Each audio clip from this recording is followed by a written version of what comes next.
Hello people, what is up YouTube? Card5000 here, and this is episode the big double digits, 10. Starting off with Totodile.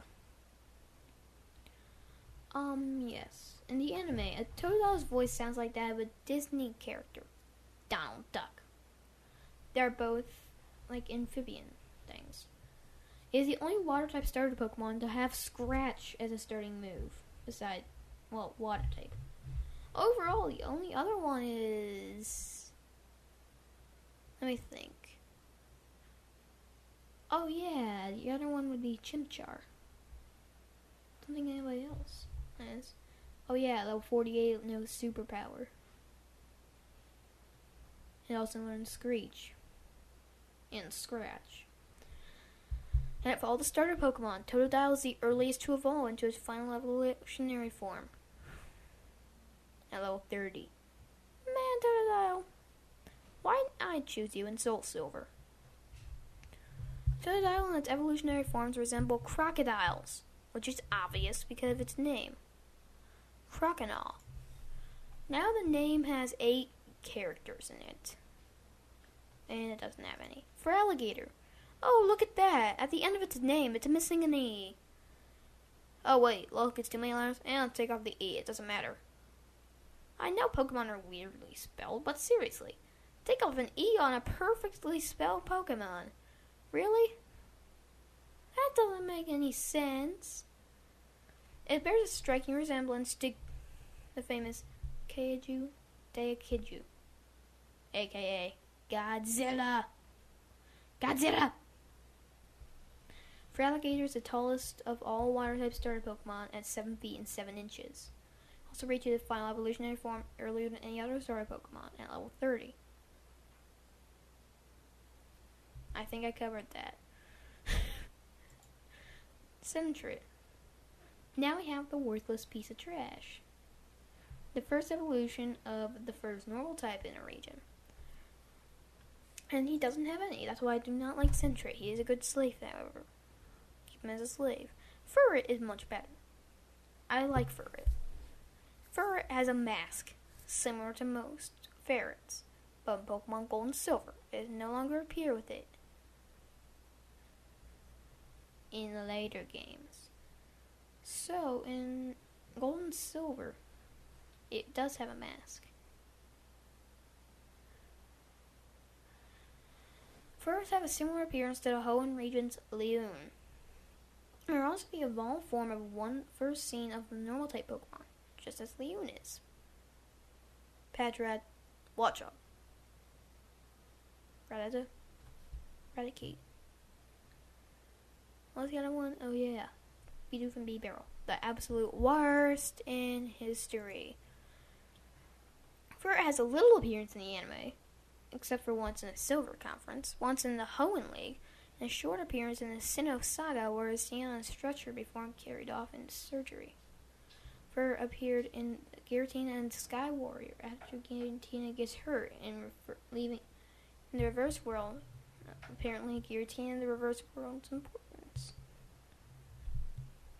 Furret first appears in Pokemon Forever when Furret led Ash and his friends to the Lake of Life so they could heal Celebi. In Pokemon 267, or episode rather, Furret is called a ground-type Pokemon by Brock, which was a very bad fail. Hoot Hoot. When Hoot Hoot jumps, it is shown that it actually has 2 feet. You should watch that. I mean, it looks like it has 1 foot. Man, it's hard to spot. Noctowl. Now its feet are really separated. Its name likely to be a combination of the words nocturnal and owl. Because they are nocturnal, aren't they? Ledaba. The name Ledaba comes from the sounding of ladybug. It has also appeared on a ladybug. But moving on to Ledian. It's possible that Ledian is a a pun on the words ladybug and alien, given its appearance. Even though Ledian is a bug flying type Pokemon, it can't learn any flying type moves in its learn stat. In the anime, it was first introduced in Season 4, in the episode Mountain Time, where Ash and Co meet Benji with a young Ledian. Benji was learning from his father what being a mountain ranger was like.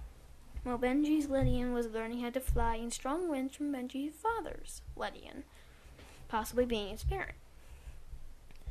Benji and his Ledian aided in the rescue of Pikachu and Togepi when they were poke-napped by Team Rocket. In the end, both Benji and his father's Ledian spots were on their backs to glow a bright red as they circled high in the evening starlight, showering everyone with a beautiful starlight.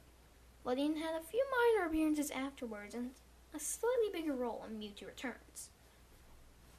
Ledian was seen as someone in the Grand Festival episode and was one of the Pokemon used to try to stop Darkrai in the Rise of Darkrai.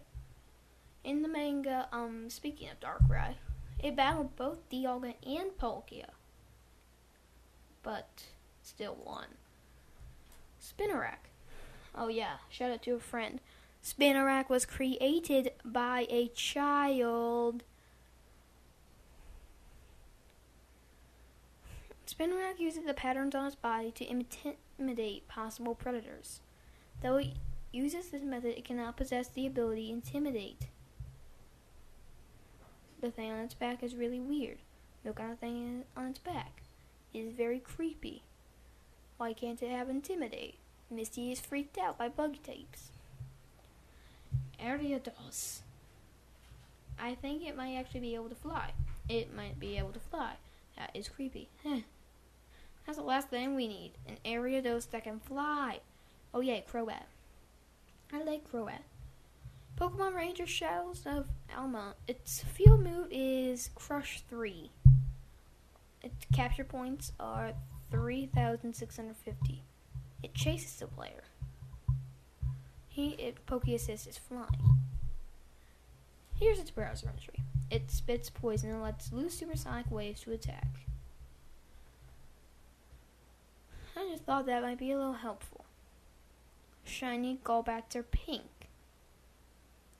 It is the only Pokemon of Zubat's evolution chain to not have any difference in its appearance between male and female versions.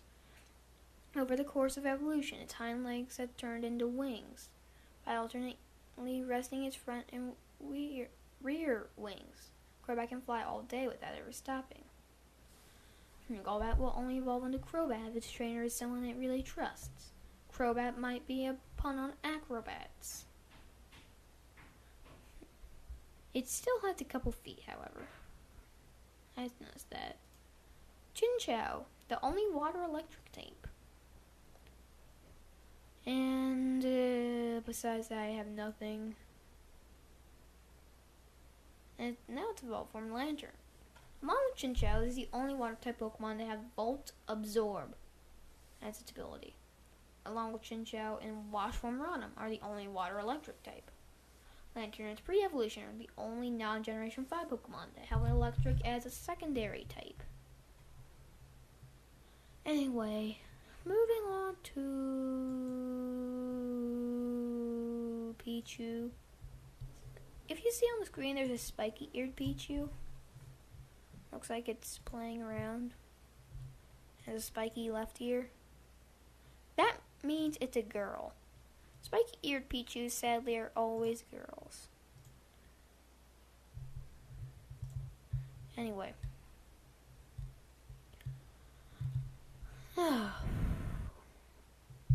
Let's check my time, and I think I could probably fit this Pichu in. Oh yeah, it also has another form. Ukulele Pikachu. And Pikachu-colored Pichu.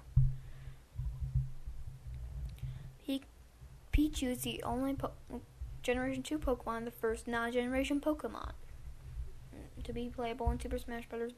In the Super Smash Bros. Series. It is the first baby Pokemon in the Pokédex order. Cleffa and Igglybuff come actually directly after Pichu. Seriously, 183 and 184. Pichu is one of the easiest Pokemon to catch in Pokemon Ranger, along with Seedot and Magikarp, with only one loop. Pichu is the player's partner Pokemon, Pokemon Ranger Guardian Signs. Pichu is thrown in the anime to damage itself when it uses electric shots. In movie, Shore is thrown to KO the Pichu brothers. However, an electric shock on Pichu would not do much damage to it, even if it hurts itself. This was also seen in Super Smash Bros. Melee. In the movie Arceus and the Jewel of Life, Pichu that appeared to have a notched ear. Pichu is the only electric type to learn Present by breeding. It can learn Volt Tackle when it's level 1 by having a female Pikachu breeding with a male Pikachu or Ditto. The male or female Pikachu has to be holding a light ball. As a baby, it is the fastest Pokemon. That is a baby.